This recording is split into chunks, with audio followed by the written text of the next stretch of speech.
O Internacional está na iminência de anunciar 3 novos reforços, um volante e 2 meias atacantes. Mas é no bastidor, lá nos corredores do Beira-Rio, que a coisa está fervendo. Principalmente pela notícia de que o Internacional contou com um investidor para trazer um destes reforços para o Beira-Rio. Tu quer saber mais sobre isso? Então fica comigo depois da vinheta.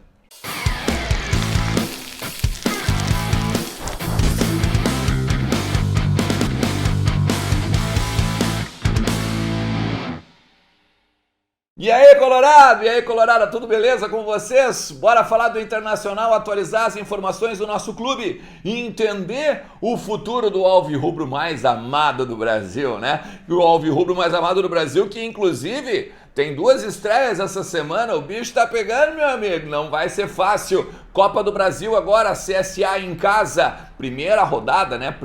A partida de ida da terceira fase, e aí no final de semana, no sábado, Fortaleza, primeira rodada do Campeonato Brasileiro fora, né? Lá no Nordeste. Tem muita coisa pra gente falar nesse conteúdo, fica comigo até o final, deixa teu like, te inscreve no canal, ativa a notificação, não te esquece da KTO, que é minha grande parceira aqui, entra lá, kto.com, utiliza o cupom Ernest, ganha 20% de free bet no teu primeiro depósito, tá? E também, eu agora, ó, esse é o meu momento pra vocês, likezão dos maiores. Cara, muito obrigado mesmo, viu? Pela presença de vocês aqui e pelos 25 mil inscritos. Muito obrigado por todo mundo que está sempre por aqui interagindo, conversando, mandando sugestão de pauta também, né? Porque é muito bacana essa interação e muito bacana mesmo entender como vocês enxergam o clube, porque daí eu posso ir atrás de informações, posso buscar mais para vocês sobre o nosso Colorado, beleza? É o meu compromisso com vocês aqui, tá sempre vamos dizer, no bastidor, né? Lá no burburinho, para que vocês saibam o que está acontecendo e entender bem o que está acontecendo no Beira-Rio. A notícia de hoje, né, trazida pelo Simon Bianchini, da Gaúcha ZH, é que o volante Rômulo de Minas Gerais, né, estava no Atlético ou Atletic, enfim, fez um campeonato mineiro, tá vindo para o Internacional. Anotei aqui, ó, um volante de 23 anos, 1,82 m, volantão. Mano Menezes conhece ele desde a época do Cruzeiro, quando ele era das categorias de base do clube, inclusive. Ó, algumas características, eu não lembro dele, tá? Eu te confesso assim, eu não lembro do estilo de jogo. Vi alguns vídeos, tá? Vi alguns vídeos só para corroborar as informações que me passaram. Olha só, chega por empréstimo até dezembro, tá? Tem a opção de compra. Jogador que deve estar num saláriozinho razoável aí, 100 mil daqui a pouco, 150 mil, não sei, daqui a pouco até menos, tá? Nessas informações eu ainda não tenho, quando tiver, obviamente eu trago pra vocês aqui. Mas ó, volantão, de força, bom na bola aérea, porque é um cara alto, né, 1,82 m, como eu falei, tem uma oportunidade de mercado aí. Me parece, tá? Que tem a ver com essa questão assim de rejuvenescer também um pouco da equipe junto com os jogadores que a gente tem trazido que são mais experientes. Por exemplo, agora o Campanharo, que veio, né, mais de 30 anos. A gente está trazendo jogadores um pouco mais de idade elevada, mas é uma boa aposta, é uma boa, vamos dizer assim, um poder de investimento, né? É do André Curi. Logo, tem outros jogadores do Inter também que são do André Curi, deve ter feito também aquele bem bolado básico, né? Não, segura um pouquinho do Maurício aqui, segura um pouquinho do Maurício lá, e aí as coisas podem se ajeitando aos poucos, tá? Vale lembrar, ele jogou no Chile, no La Serena, e lá ele era lateral direito. Ele foi lateral direito naquela ocasião. E aí, por isso, quando ele volta para o Brasil, ele joga no Juventude, e aí foi o Jair Ventura que levou ele para o Juventude, né, agora em 2022, ele faz só 8 jogos no Juventude. Ele não teve uma boa readaptação ao processo de sair da lateral direita e ser o volante, e aí, obviamente, ficou no banco de reservas. Diz, né, se a gente pegar a estatística, que lá no La Serena ele foi titular em boa parte dos jogos do time chileno, beleza? No Atlético, agora, né, no Atlético, enfim, lá de Minas Gerais, fez 8 jogos e marcou 1 gol, tá?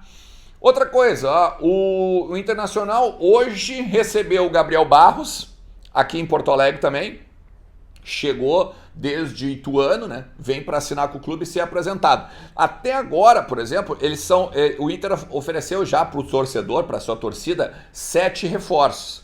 E aí a gente pode até debater aí num próximo vídeo qual que deu certo, qual que não deu, qual é a expectativa maior, qual que não tem. Daqui a pouco tu bota até nos comentários aí, minha expectativa maior é desse cara aqui. Mas tu quer ver quem são os 7, ó?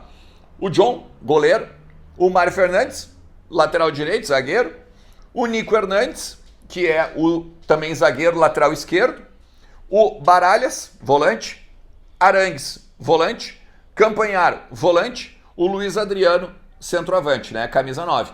Dá para lembrar, então, que tem essa questão do Rômulo, que nós já falamos, e o Gabriel Barros, então, seria o 9º, mais o Ener Valencia, né? Se a gente pegar o Ener Valencia, que lá no meio do ano já tem esse pré-contrato assinado, aí seriam 10 reforços na temporada inteira, tá? E aí aqui, que vale a pena a gente tirar um tempo para conversar, porque olha só, a informação do João Batista Filho, tá? O João Batista Filho botou num vídeo do canal dele a informação de que o Internacional contou com o aporte de um investidor para trazer Gabriel Barros, porque o Inter tentou a todo momento diminuir valores com o Ituano, talvez até porcentagem de direitos econômicos com o Ituano, porque na verdade o Inter tinha sugerido para o Ituano, ele pagava 1,5 milhão por 50% dos direitos econômicos. O Ituano bateu o pé dizendo assim, não cara, eu quero 2,5 milhões e acabou.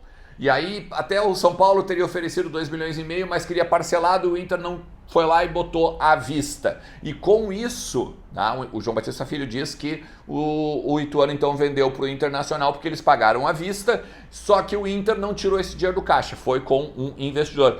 Ou sei lá, né, cara, eu vou te dizer o seguinte, eu não sei se é um investidor, tá? Alguém emprestou dinheiro pro Inter.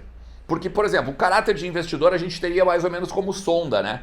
Daqui a pouco o cara vai pensar, agora o Inter tem um novo sonda, tem um novo mecenas. E não é bem assim. O que me contaram? É o seguinte, essa gestão ela não é adepta a investidores. Ela não é adepta a ter sonda da vida, né? O seu Elusmar, tanto que o seu Elusmar só botou dinheiro lá pro Rodinei jogar, né? Naquele jogo contra o Palmeiras, contra o Flamengo. Então, já começa por aí, tá? E o que me contaram é o seguinte, ó, eles aceitaram essa grana, claro que vão pagar e vão, obviamente, dar uma porcentagem até a mais, né, pro cara que emprestou o dinheiro, porque é para isso que se empresta, né, para lucrar lá na frente. Então, se trata, entre aspas, de um investidor, mas seria só para este caso. Eu tô indo atrás para ver se daqui a pouco não tem aportes financeiros de outras pessoas em outros jogadores, mas nesse momento o que se sabe, a princípio, não. Tá? Inclusive eu até botei de repente, conversei com algumas pessoas perguntando, será que até o Ener Valencia não tem essa parada aí de investidor? Até agora não, só me confirmaram essa questão do Gabriel Barros, essa informação então, mais uma vez que eu vou falar do João Batista Filho, tá? Então, 2,5 milhões emprestado, daí o Inter vai pagando o cara em suaves prestações e, obviamente, o cara vai lucrar. Volto a dizer sobre isso. Sobre o CSA, rapidinho, tá? Rapidinho. Outras informações que eu consegui dos treinos fechados do Inter agora para enfrentar o CSA no Beira-Rio pela estreia da Copa do Brasil, tá? O alemão foi testado também como referência. Não só o Pedro Henrique e o Wanderson jogando junto com o centroavante, tá? Tem a possibilidade, tá? Tem a possibilidade, até mesmo daqui a pouco, do Mercado jogar na lateral direita e o Moledo entrar na zaga com o Vitão. Essa informação foi confirmada também pro Lucas Colar, tá? Conversei com algumas pessoas e ele deu uma testada nisso aí também. Então, assim, tem mais a tendência, né, de não ser só o Wanderson e o Luiz Adriano ou o Pedro Henrique e o Luiz Adriano. Tem a tendência até de ser 3 atacantes, saindo o Maurício do meio para então ficar o volante, que é o Baralhas ou o Johnny, o Depena e o Alan Patrick. Seria o Maurício que ia sair. Eu acho que a gente perde no meio, tá? Porque eu acho que o Alan Patrick ele joga muito bem por causa do Maurício. É só dar uma analisada. Mas, enfim, tem muita gente que não gosta do Maurício, talvez até o Mano ache melhor uma opção pro segundo tempo. Então, assim, a gente tem que ficar ligado nisso, porque o Wanderson e o Pedro Henrique, se for nessa movimentação aí com os 3 atacantes, vão ter um caráter muito mais defensivo, ainda que eu saiba, né, gente? Pô, é o CSA, com muitas trocas, um time que não tem, né, o cartaz que deveria ter para, vamos dizer assim, a gente ter medo ou a gente não querer ir para frente, né? Quem tem que ter medo do Internacional é o CSA, né? E não o Internacional ou a torcida. Mas claro, é a instabilidade do time que faz com que a gente meio que dê uma titubeada quando a gente pense e fale sobre isso aí. Vídeo Caxias, né? Cara, se tu chegou até aqui, vou te agradecer demais, vou te dizer mais uma vez, deixa o teu like, te inscreve no canal e ativa a notificação, vamos junto, sempre vídeo de manhã e sempre vídeo de tarde, beleza? Um forte abraço, tchau!